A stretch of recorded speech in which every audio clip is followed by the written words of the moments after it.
Hey friends, what does it mean for a space or place or group to be welcoming? I've often seen it said from all sorts of churches that we are a welcoming community of faith. You are welcome here. And that's important. I think when Jesus had his vision of the church in mind, the space being warm and hospitable to all people, being a non-exclusionary place, was absolutely a key component of that. I have no doubt of that whatsoever. But I'm afraid there's a part of that that we as the church sometimes miss, which is that being welcoming is not the same thing as being inviting. And being an inviting space, I think, is an important component of this as well, right? The invitation of all are welcome here versus you are invited here might seem like, splitting hairs. It might seem like a technicality. But when it's lived out fully, it really does make a big difference. Being welcoming means that anyone who walks through these doors will be warmly accepted, right? That we will smile when we see you. We'll introduce ourselves. We won't kick you out of the pew if that's where we normally sit on a Sunday morning. Those are all elements to being a welcoming space, and I think that's actually kind of one of the key parts of the identity of St. Barnabas, is that it is a very warm place.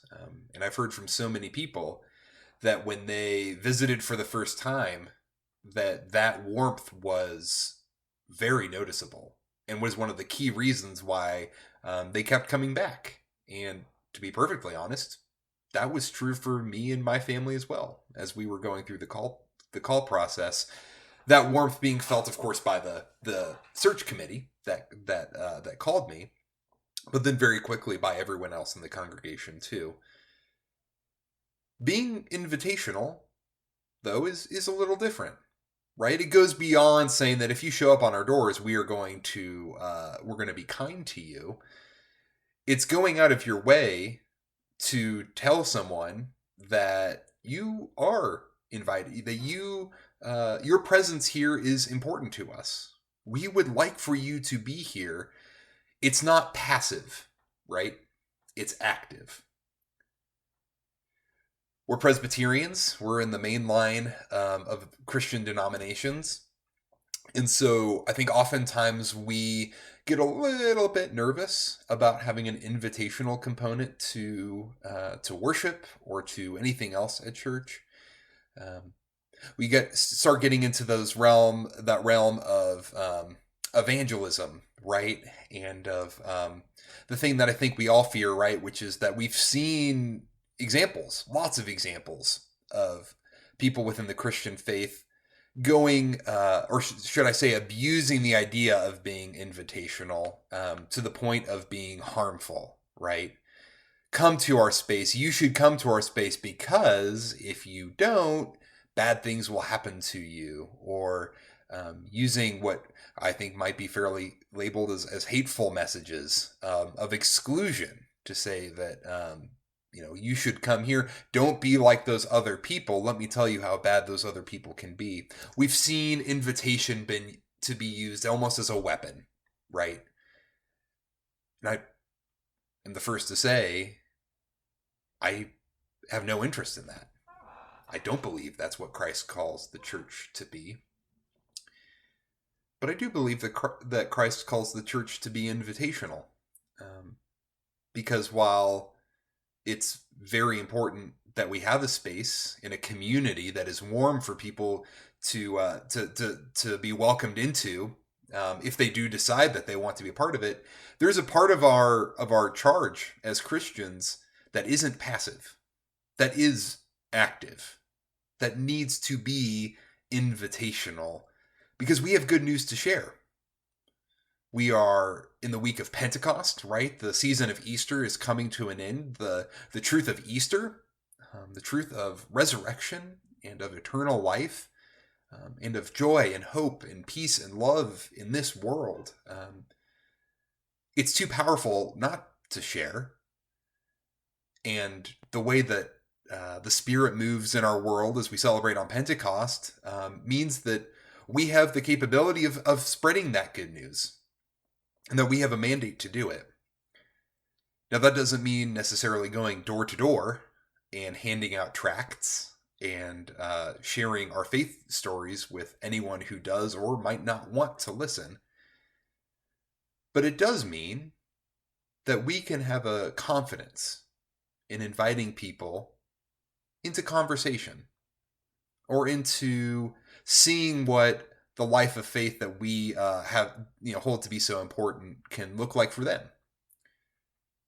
That's one of the key components that we're incorporating into our summer programming, right? So if you're a member of the church, you've probably received in the mail by now the flyer that kind of highlights all of the programs that are going to be going on this summer at St. Barnabas. It's going to be on our social media platforms here soon as well. It's going to be something we highlight in our worship videos and in our other videos this summer. And we wanted to make this a space that we could invite other people into, right? We wanted the idea that was thrown out. We don't want to survive this summer as a community. We want to thrive this summer. And while we are excited for all the ways that the programs we have are going to continue to connect people who are already a part of our congregation, we want to make these resources available to everyone, right? So we've made all these resources, the Sunday school classes, the worship videos, the music, youth and young adults, and children's ministries. We've put them on platforms that are going to be hospitable. They're going to be welcoming to anyone who wants to join. And we are reaching out to folks to see if they might want to see what St. Barnabas is about. We're hopeful that you might consider that as well. To invite anyone you think might find it valuable to take part in even just one of these offerings, right? To come to one of our Wednesday night classes, to come to one of our Sunday morning Sunday school classes as we journey through Genesis, right? It could be family, it could be friends, it could be colleagues. And all of this is done, to be very clear, with really no expectation that people will join our church after they experience it, or that they would come back and be here in person, right? Once we start worshiping and doing other things together, in person. We want this to just be a place to have fellowship this summer, to experience good news, right? We have a lot going on in our world right now. It is hard. It makes us weary to navigate the world as it has become. And so we want these spaces to be meaningful and life-giving. And if these spaces can be those things for lots of people, we want to invite folks into those spaces who might not have come otherwise. So we hope that you will consider helping us with that. That we as a community can be an inviting presence to those that we are in relationships with this summer, and in ways that you feel comfortable with, but maybe even in ways that might push you, in ways that you haven't tried before.